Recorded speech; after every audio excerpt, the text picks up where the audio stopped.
Shalom Aleichem, nous allons avoir le plaisir ensemble, Bezrat Hashem, de pouvoir étudier la page Tet Vav du traité Gittin. Je vous souhaite beaucoup de Hatzlacha. Précisément, nous sommes à la 9e ligne du recto de la page. Dernier mot de la ligne, Iba Eleu. On s'est posé une question. En effet, nous avions vu plus haut, dans la Braïta, l'opinion de Rabbi Shimon Anassi, le prince. Et on se demande, tu sais, Rabbi Shimon Anassi, Nassiou, c'est un vrai prince? Ou bien, peut-être que non, O Mishme de Nassi Kehamar. En fait, tout simplement, il a parlé au nom du Nassi, au nom du prince. Alors on se demande, Tashma. Voici la réponse. Donc, écoute, de Amar Rav Yosef, halakha que Rabbi Shimon Anassi. La halakha a été fixée par Rav Yosef, qui est lui un Amora, comme l'opinion de Rabbi Shimon Anassi, le prince. Rav Yosef, étant donné que c'est un Amora, il se devait de préciser si en effet Rabbi Shimon n'était pas un prince, comme quoi en fait tout ce qu'il a dit c'est au nom du prince. Puisqu'il ne l'a pas fait, ça veut dire que Rabbi Shimon, c'est en effet un vrai prince. Nous dit l'Agma, ce n'est pas une preuve. La question peut rester. Nasi hu, odeke amar mishmele nasi. Est-ce que c'est un prince ou bien peut-être qu'il l'a dit au nom du prince? Pourquoi? Parce qu'en fait, peut-être que Rav Yosef a repris tout simplement le lachon qui a été employé dans la Braïta auparavant. Donc, ça serait la raison pour laquelle il a dit Rabbi Shimon Anassi. Ce n'est pas une preuve, nous dit l'Agmara. Teiko, en effet, la question, elle reste, on n'a pas de réponse. En tout cas, nous allons analyser les paroles de Rav Yosef. Et nous dit l'Agmara, Goufam, Rav Yosef, voici donc les paroles qu'a dit Rav Yosef, halakha que Rabbi Shimon Anassi. On va les analyser. Comment peux-tu dire que la halakha est comme Rabbi Shimon Anassi qui nous avait rapporté que lorsque Réhouven veut donner de l'argent à son ami Shimon, il le dit devant plusieurs personnes, on va chercher Shimon, on l'a pas trouvé. Alors on rapporte l'argent, Réhouven entre-temps est mort également, aux héritiers de Réhouven. Ce n'est pas possible, nous dit l'Agmara de tenir la halakha comme ça. Pourquoi? On tient, on considère qu'une personne qui est malade, très malade, alors bien qu'il n'ait pas écrit la chose, c'est comme si c'était écrit et c'était remis. Donc finalement l'argent devrait revenir à Shimon ou bien aux héritiers de Shimon, non pas aux héritiers de Réhouven, je ne comprends pas. L'Agmara nous dit, Rav Yosef Mokela, Bebari, il interprète la Braïta comme quoi on parle d'une personne qui au moment où elle a parlé était en bonne santé, elle était bari. C'est la raison pour laquelle l'argent ira à ses héritiers s'il est mort entre-temps. Ah, nous dit l'Agmara, mais attends, Vea le Yorche Meshalear, Kehamar, comment peux-tu dire que ça va à ses héritiers Réhouven? Il y a pourtant une mitzvah de réaliser les paroles d'une personne qui est morte, Vekaimalan mitzvah lekayem divrei hamet. Forcément, nous allons changer la Braïta pour ne pas qu'on ait de problème. Tané, Yarzeru la Meshalear. En effet, il enseigne donc Rabbi Shimon Anassi, comme quoi l'argent va non pas aux héritiers de Réhouven, mais à Réhouven lui-même. Et on parle d'un cas où il est encore vivant Réhouven, parce que s'il était mort, l'argent irait aux héritiers, justement, de celui qui devait recevoir l'argent de Shimon, parce qu'il y a une mitzvah de réaliser les paroles d'une personne qui est morte. Hadradalar, Amevi, Kama, on a terminé le premier, on va passer au deuxième, Amevi Get, Mimedinatayam. On avait dit, tu sais, on avait rapporté dans la première Mishnah, que lorsque l'on ramène un get de Medinatayam d'outre-mer, on se doit de dire, le get a été écrit devant moi, il a été signé également devant moi. Voici ce qu'on avait dit dans la Mishnah. Pourquoi une telle chose? Deux opinions. Rava le maître et Rava l'élève. Alors Rava tout d'abord qui est l'élève tient comme quoi, tu sais, le problème c'est qu'en fait plus tard peut-être le mari viendra dire mais non ce guet-là il n'est pas cachère parce qu'en fait c'est pas moi qui l'ai écrit, c'est un faux papier. Alors on se devra de valider la signature de deux témoins. C'est beau, mais lorsque le guet provient de Medinatayam, d'outre-mer, c'est dur de trouver les témoins. C'est la raison pour laquelle les Haramim m'ont dit le chaliar, l'envoyé doit préciser que le guet a été fait, a été également signé devant lui, et donc nous allons le croire complètement. On va dire que même si le mari viendra se plaindre plus tard, on le mettra de côté. Comme ça, il nous a été dit par Rava. C'est vrai. Voici donc l'opinion de Rava, mais Rava n'est pas d'accord. Il dit comme quoi il y a également un autre problème. Pourquoi on doit dire Befananirtam? Premier problème de Rava, c'est vrai, mais le deuxième, c'est quoi? C'est qu'en fait, en Chutz Laaretz, ils ne savent pas écrire le get lishma. Et en effet, dans la Torah, il est dit Vekatavla, Venatan, au sujet du get. Il l'a écrit pour elle spécialement. Et donc, si jamais ça n'a pas été bien fait, le get n'est pas cachère. C'est la raison pour laquelle le chaliar vient à dire, le get a été écrit devant moi, il a été signé devant moi. Et on avait rapporté auparavant comme quoi le plus important c'est l'écriture du get qui doit être faite lishma, parce que la Mishnah va comme Rabbi Eliezer, mais quand même on demande également que la signature soit faite lishma, parce que si elle n'est pas faite lishma, ça vient quelque peu abîmer le get, le rendre mezouïef. Comme ça on avait vu jusqu'à présent. Et la Mishnah maintenant va nous dire, tu sais, Ameivi get, mi Medinatayam, quelqu'un qui apporte un get de Chutz Laaretz, on va dire, de Medinatayam, Ve'amar befananirtav, avallo befananirtav. Il a dit la première partie, devant moi ça a été écrit, il n'a pas dit comme quoi ça a été signé devant lui. Ou bien l'inverse, befananirtav, avallo befananirtav. Alors dans ce cas-là, on verra par la suite que c'est pas soul également. Befananirtav, kulo, ou befananirtav, ratio. Devant moi, tout le get a été écrit. Par contre, la signature n'a été faite qu'à moitié devant moi, à savoir un seul des témoins a signé devant moi et pas l'autre. Ou bien également, befananirtav, ratio. devant moi la moitié du get a été écrite. Ou befanai nirtam kulo. La signature par contre a été faite entièrement, intégralement devant moi. Dans ces cas-là, ces 4 cas, c'est pas soul. Echadomer befanai nirtav, vechadomer befanai nirtab. Quand on a 2 personnes, finalement, une dit devant moi le get a été écrit, l'autre dit devant moi il a été signé. On dira comme quoi le get, il est pas soul. Continue la Mishnah et nous dit, Shnaim omrim befanenu nirtav. 2 personnes disent les 2 envoyés, devant nous le get a été écrit. Et une 3e personne dit, devant moi uniquement il a été signé. Vechadomer befanai nirtam. Pas soul, le get est pas soul. Rabbi Yehuda n'est pas d'accord. Marchir. Echadomer befanai nirtav, veshnaim omrim befanenu nirtam. Une personne dit, devant moi le get a été écrit, et 2 autres viennent à dire, devant nous, il a été signé. Dans ce cas-là, tout le monde est d'accord, puisqu'il y a 2 témoignages sur la signature, comme quoi le get il est cachère, puisque, en effet également, le shaliach a dit justement que le get a été écrit devant lui. La Gemara maintenant va analyser le début de la Mishnah. On avait dit en effet, comme quoi, si jamais j'ai dit que befanai nirtav et pas befanai nirtam, ou bien l'inverse, c'est pas soul. Nous dit la Gemara, pourquoi on nous rapporte ça dans la Mishnah? Hatu lamali, hatanale, chadazimna. Dans la première Mishnah du Pérec, en effet, ça nous a été enseigné qu'on doit dire les 2 choses. Nous rapporte la Gemara, non. Si jamais je n'avais que la Mishnah, alors là, j'aurais compris différemment. Ameviget mimedinatayam tsarir shema befanai nirtab, c'est vrai, mais imeahi avamina tsarir veilu amar kasher. Si jamais je n'avais que la première Mishnah du Pérec, j'aurais dit, tu sais, on se doit le faire, mais si on l'a pas fait, quand même ça va être kasher. Comme Hashmalan, on nous apprend ici dans la Mishnah, que si on l'a pas fait, c'est pas soul. En tout cas, on est aux 2 points, on continue. Befanai nirtav ratio, ou befanai nirtam kulo.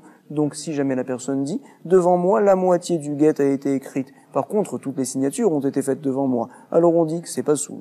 Et donc la Gemara se demande, attends, qu'est-ce qu'il a vu dans ce get-là? Qu'est-ce qu'il a vu écrire? Et Chetio. Il est ma Chetio Rishon. Si jamais on parle donc de la première partie du get qui est la plus importante, où on écrit le nom de monsieur, le nom de madame, également on écrit la date de ce get-là. Si jamais donc c'est cette chose-là qui a été faite devant le shaliar, ça devrait être cachère, comme nous a dit du reste Rabbi Elazar, Ve'amar Rabbi Elazar, Afilu lo katav boela, shita achat nishma. Si jamais donc tout simplement on sait que la première ligne a été faite nishma uniquement, alors behemet, shuv venot sarir, c'est pas la peine de témoigner sur le reste. Le plus important c'est la première ligne. Tu vois comme quoi ça devrait être cachère. Comment on a dit dans la Mishnah que ça ne l'est pas? Et là, Amar Ravashi, donc finalement on vient nous dire Ravashi, behemet, on parle ici de la deuxième partie du get qui est la moins importante. Chetio Haron, puisque tu n'as pas vu la première partie du get qui a été faite devant toi, on va dire que ce n'est pas cachère. En effet, c'est l'essentiel du get. On est aux 2 points et on continue. On avait dit befanai nirtav kulo ou befanai nirtam chatio pasoul. La Mishnah nous avait rapporté que lorsque je dis devant moi, tout le get a été écrit. Par contre, la signature, c'est donc que la signature de un témoin qui a été faite devant moi. Le get, il est pasoul. Nous allons voir tout de suite un enseignement de Rav Frisda qui apparemment donc n'est pas lié tout de suite avec la Mishnah. Il va nous dire à Rav Frisda, ve'afilu shnaim meidim al khatimat yad sheni pasoul. Alors donc il va parler d'un autre cas.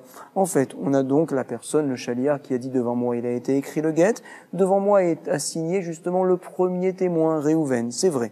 Et au sujet du deuxième témoin de Shimon, on a 2 témoins, 2 autres personnes qui viennent et qui disent oui, on confirme que Shimon c'est une bonne signature donc ici qu'on a devant nous, donc on valide la khatima. Alors on va dire même dans ce cas-là que ça va être pasoul, nous dira Frisda.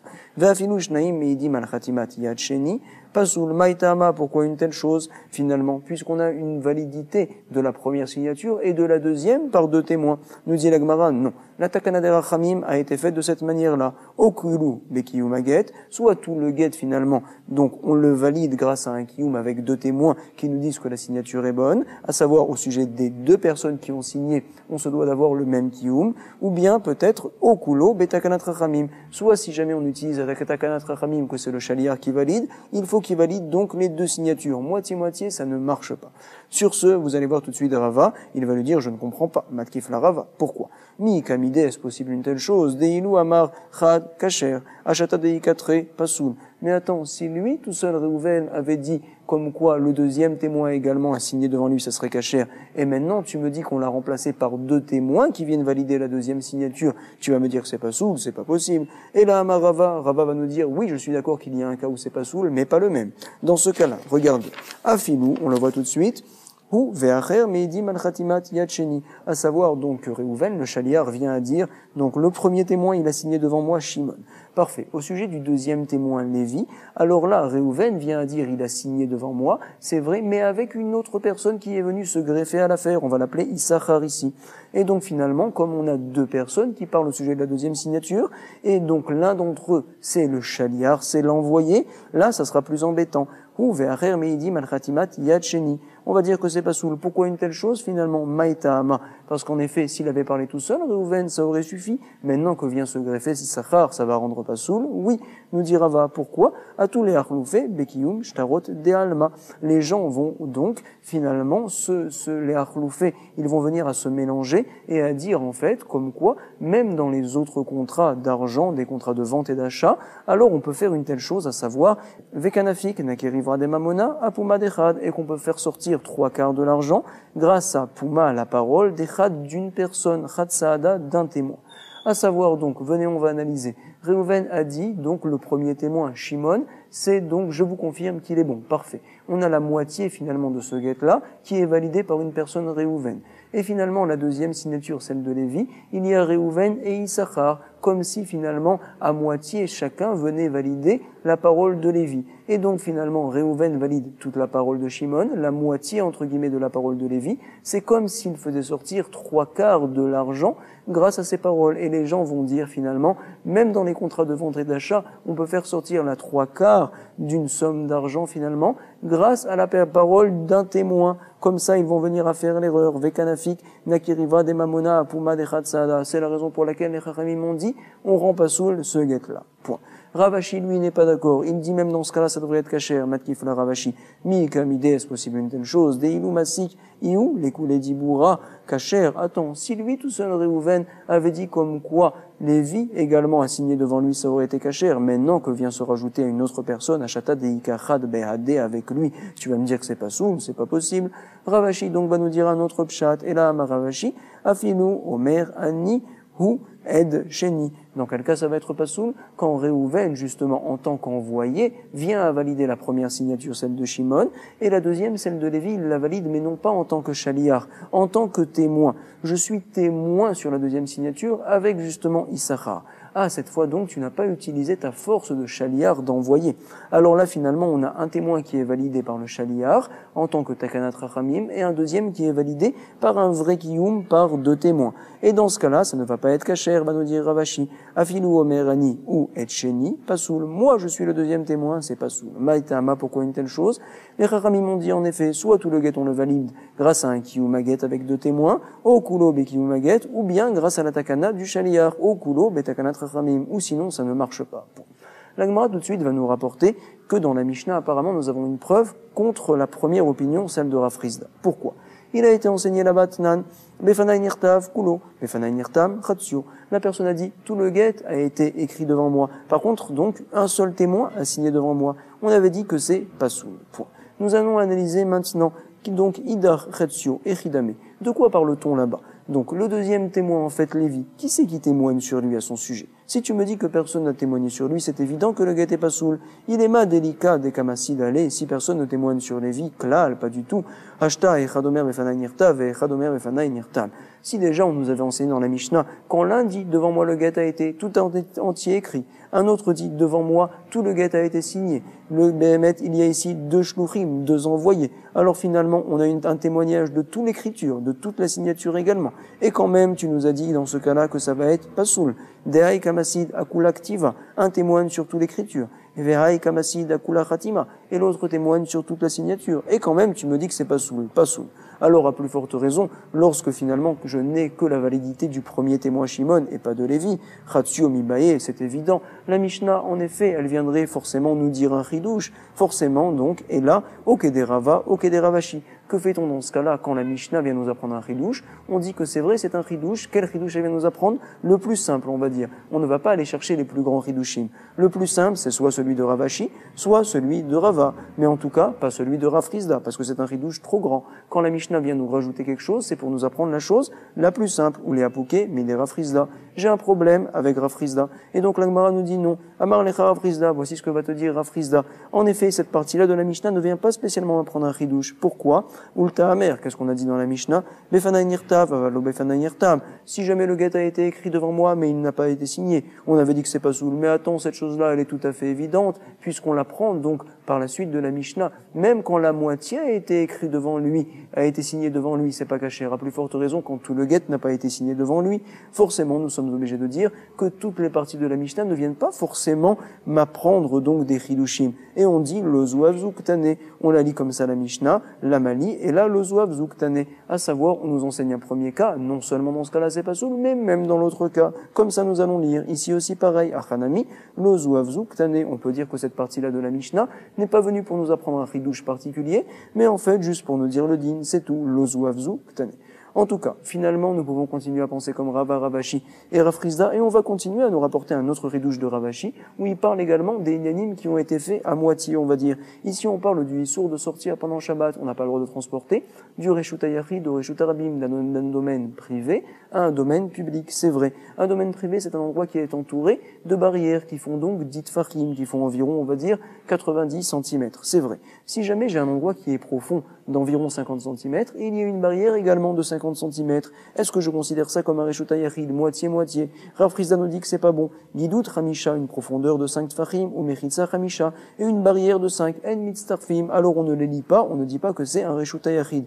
Jusqu'à ce qu'il y ait, Hacheye, au kulo Mechitza, soit 10 tfachim de Mechitza, soit 10 tfachim de profondeur, au kilo, Begidoud. Point. Vous allez voir que Merimar n'est pas d'accord, Darash Merimar, non. Gidout Hamisha ve Mechitza, Hey, Hamisha, Mitztarfim, c'est bon, on considère que c'est un Reshuta Yachid. La halakha est fixée comme lui, en effet, Vein Cheta, Mitztarfim. Nous allons voir une nouvelle question maintenant de Ilfa, donc au sujet des choses qui ont été faites à moitié, et nous allons tout d'abord expliquer à quel sujet il s'est posé cette question-là. Bah Ilfa, qu'est-ce qu'il s'est demandé? Yadaim teorot lechatsaim ou en teorot lechatsaim? Est-ce que les mains peuvent être purifiées à moitié ou bien non? Alors on va analyser dans quel cas il se demande une telle chose. Echidame, de quoi parle-t-on? Inema de kamashu, betre merevit. Alors on sait que quand on fait netilat, on doit avoir donc un verre, un ustensile, qui contient au minimum un revit pour se purifier les mains. Ou sinon ça ne marche pas. Revit, c'est environ 90 ml selon Rapreimnae, ou bien 150 ml selon le Chazonish, c'est vrai. En tout cas donc, la personne avait rempli un revit, et deux finalement ont fait netilat l'un après l'autre avec ce verre-là. Le premier a fait netilat, il reste encore de l'eau dans le verre, la deuxième a utilisé ce qui reste pour faire netilat également. Peut-être que ça serait à ce sujet-là qu'il s'est demandé Ilfa, est-ce que ça va être bon ou pas? Nous dit la Gemara, mais attends, c'est évident une telle chose que c'est cachère. Ilfa ne s'est pas posé la question, en effet, c'est une Mishnah, on peut le voir clairement. Donc, Echidame. Idema de kamashu, betre mirevit. Les deux, donc, se sont purifiés les mains avec un revit. Veatnan, merevit notnim le yadaim, le echad veafilu lishnaim. On fait netilat avec un revit pour une personne, et même pour une autre personne, pour deux personnes, ça va être cachère. Forcément, donc, Ilfa s'est posé une autre question. La voici. Vela de kamaché, chada, yade. En fait, donc, on parle d'un cas où il est fait netilat d'une première main, et plus tard, séparé, a fait netilat de la deuxième main. Est-ce que c'est cacher une telle chose? Ça serait la question de Ilfa. Mais attends, c'est évident également. Cette fois, dans le traité Yadaïm, on peut le voir, il a été enseigné Veatnan, Hanotel Yado Achad Benetila. Quelqu'un qui fait netilat sur une main, et la deuxième main, il la purifie en la rentrant au mikvé. Donc, ve'achad beshtifa. Alors, on lui dit, tu sais, tes mains sont pures, bien que les deux netilotes, finalement, bien que les deux purifications des deux mains ont été faites séparément, de manière différente. Yadav, teorot. Donc, finalement, c'est pas possible qu'il fasse se poser une telle question. Alors, on l'explique. Ve'ela dekamasha. Palga de Yadé. On parle qu'il a fait netilat jusqu'à la moitié de sa main. En effet, vient nous dire Rashi, on va le voir l'avant-dernier Rashi. Palga de Yadé, ensemble on le voit. Ada Perek avait mitzvat netila. Netilat, c'est jusqu'ici. Il faut faire attention quand on fait netilat le matin et pour manger. Venatal, Chatsia Shiur. Il a fait netilat la moitié du Shiur, jusqu'ici par exemple, jusqu'au Perek. Trila. Et il a, par la suite, donc justement, Venagba, il a séché. Et donc, une fois que ça a été séché, il a fait netilat de la deuxième partie. Venatal, Chatsia Acher. Alors, quel serait le din? C'est à ce sujet-là que se pose la question Ilfa. Et là, Deka Maché Palga de Yadé, Vea Amre de Rabbi Yanaï, mais attends, ça marche pas, il nous a dit Rabbi Yanaï, Yadaïm en Teorot Lechatsaïm, ça ne marche pas à moitié Rabbi Yanaï comme ça nous a enseigné, et il était Rabbi Yanaï avant Ilfa, bien sûr. Alors donc, nous dit la Gemara, l'autre Sricha, dans quel cas s'est posé la question de Ilfa, on va expliquer. Deika Mashke Tofar. Alors, il y a ce qu'on appelle Tofar, et ce qu'on appelle Tofear, Alminat Leat Piar. C'est quoi Tofar? Donc, quand on a une couche d'eau, qui est donc assez fine, on va dire, pour que, quand je la touche moi, je serai, c'est vrai, mouillé, mais je n'aurai pas assez d'eau pour pouvoir transmettre justement, pour pouvoir transmettre l'humidité à la table par exemple. La table ne sera pas mouillée du fait que je viendrai à la toucher. C'est ce qu'on appelle tofar. C'est quoi tofar? C'est quand par exemple, donc j'ai assez d'eau sur moi pour que lorsque je vais me toucher avec l'autre main, j'ai sur ma main suffisamment d'eau pour que lorsque je vais toucher la table par la suite, cette table-là sera considérée comme étant mouillée. Ce qu'on appelle tofar Parfait. Pour l'instant, nous allons parler de Tefar, Astofar. Et donc finalement, Infa, sa question la voici. Il se demanderait, tu sais, lorsque j'ai fait Netilat sur la première partie de la main, j'ai séché, c'est vrai, mais c'est encore un petit peu humide suffisamment pour que, si quelqu'un vient à me toucher, alors donc il y ait de l'eau également sur la main. Et donc par la suite, j'ai fait Netilat de la deuxième partie. Est-ce qu'on va considérer comme si la première Netilat, elle est encore Kayemet, encore là, c'est comme si j'avais Netilat de toute la main, ou bien peut-être que non. Ça serait la question. Nous dit la Gemara, mais attends, c'est évident, on va voir une réponse tout de suite à ce sujet-là. Veri kamash ketofar mayave. En quoi ça peut nous aider? On va voir une Mishnah comme quoi ça ne marche pas. Ve'atnan, il a été enseigné en effet. Anitzok ve'akatapras ve'mash ketofar eno chibur lolatuma ve'loletar. C'est une Mishnah qu'on peut voir dans le traité Taharot et on se doit de l'expliquer. C'est quoi le nitzok tout d'abord? Lorsque j'ai un verre et que ce verre-là il est pur, je déverse dans un deuxième ustensile et finalement ce deuxième verre-là il est tamé, il est impur. Alors je vais dire, tu sais, l'eau qui rentre là-bas elle va devenir tamée et donc lorsque je déverse finalement il y a un lien en fait entre les deux verres. Lorsque donc je vais garder un petit peu d'eau dans le premier verre, celui d'en haut, alors finalement même cette eau-là sera tamée, elle est liée. On te dit comme quoi elle n'est pas liée cette eau-là. Et donc le deuxième cas, ve'akatapras, c'est-à-dire en fait comme quoi j'ai comme une montagne, on va dire, avec de l'eau qui descend, l'eau qui est en bas devient tamée. Est-ce que celle d'en haut est tamée également? Non, elle est pure, elle est tahor. Troisième cas, ve'mashke tofeach également. Lorsque par exemple j'ai deux sources d'eau, une qui est tamée, une qui est tahor, elle est liée par une fine couche d'eau qu'on appelle tofar, tout simplement. C'est de l'eau que si jamais je la touche, je serai humide, mais je ne serai pas assez mouillé, on va dire, pour pouvoir transmettre cette eau-là sur la table et la rendre, elle, à son tour également mouillée. Alors là, est-ce qu'on va dire comme quoi la deuxième source d'eau va devenir tamée également parce que c'est lié, ou bien non? On nous dit comme quoi ce n'est pas tamé et nochivo. Lolatuma, veloletahara. Pas également au sujet de la tahara, de la pureté, nous dit la Mishnah. Par exemple, lorsque j'ai un mikvé, c'est vrai, mais il lui manque de l'eau à ce mikvé-là. Il est lié avec un autre mikvé, juste par un tofar. Est-ce qu'on considère qu'il est caché dans le premier mikvé? Ou bien peut-être que non. On considère pas que c'est une liaison suffisante. On nous dit comme quoi, en effet, ce n'est pas une bonne liaison. Lolatuma, velo letahara. Et donc, on voit clairement que tofar, ce n'est pas une liaison. Comment est-ce possible que ilfa s'est posé la question lorsque j'ai fait netilat ici, que j'ai séché, et que finalement, il reste donc tofar, et par la suite, j'ai fait netilat de la deuxième partie. C'est un netilat qui est fait en deux fois, ça ne devrait pas être cachère. Nous dit la Gemara, nous allons vous expliquer ici, l'otsricha deika tofar leat piyar. Mais nous parlons dans un cas où il s'est essuyé, et qu'il y a assez d'eau, on va dire ici, pour que lorsque je touche ici, je sois mouillé et que à mon tour, lorsque je touche la table par la suite également soit mouillée. Et que par la suite, donc, j'ai fait netilat ici de la deuxième partie.